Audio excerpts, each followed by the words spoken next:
With a potential recession on the horizon, Americans fear they're unprepared for the impact that this could have on top of the ongoing inflation crisis. A CNBC report this week says 70% of Americans think a recession is coming. Americans are convinced that the recession is coming because of high inflation, housing and rent prices, rising interest rates, and unemployment. Joining us now to discuss this is the host of Wise Guys, John Tabacco. John, great to see you. So 70% of Americans believe that a recession is coming. Is it coming or is it already here right now? Well, yeah, I heard you lead, and I was about to say 70% of Americans are wrong because it's not coming. It's here. And if you remember a couple of weeks ago, I said to you, they want to distract us with all these other terms and tell us how we're bouncing off the bottom and how unemployment numbers are great. But the recession is upon us. From Wise Guys, when we take it to the streets, I hear house moms and stuff saying that instead of buying steak, they're buying chicken. I'm hearing from small business owners that they got guys looking for side jobs who work on Wall Street. So all the components of the real people in the street feeling the heat of the inflation, of the excessive prices, of the overpriced oil is upon us. And no matter how you slice it, Kimani, we're in a recession. Note to everyone, start to prepare yourself. And what you're seeing now is, you saw a big sell-off over the last couple of months in Bitcoin and these cryptocurrencies. That was all these kids and all these speculators that were getting all this free money from the government. They were throwing it in.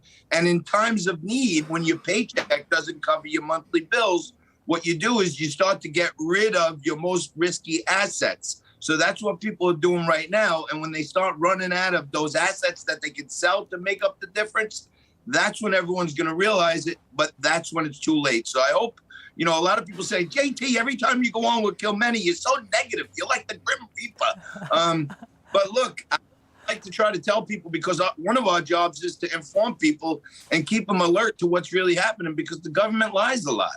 Yeah, John, when it comes to the economy, there's certainly not a lot of good news to talk about. Are there any practical solutions for Americans to try to deal with a recession? I mean, you gave a couple examples there of what people are doing because they're worried about spending right now. But where are the safe havens? Well, look, I think right now the market, and, it's a risk-off time for most of the institutional investors around the globe. So the markets are a very scary place. When people start getting rid of their most risky assets and those are gone, then they look to the next place where they may have profits, and that'll be the stock market. So I don't think you can ever be hurt being in cash. And Kilmeny, I was looking at some of our old clips from way back in February when the inflation was like 6%. And I referenced the import pricing index and said that was indicating to me that around June it would be 10%. And everyone was like, wow. And even some network people would say, hey, how the heck did you come up with that? You can't just say this stuff. And I said, well, that's the forward price of imports around June. And now we're sitting here just past June and July. 9.1 is the number. And when I look at that for September, it looks like 11, 12-ish. So I would prepare by being in cash and really cut back your spending and cut back your driving right now. Yeah, no doubt about it. Well, John, you weren't too far off. So I would say that was a pretty good prediction there. John Tabacco, we appreciate you as always. Don't forget to tune in to Wise Guys with John Tabacco Saturdays at 10 p.m. right here on Newsmax.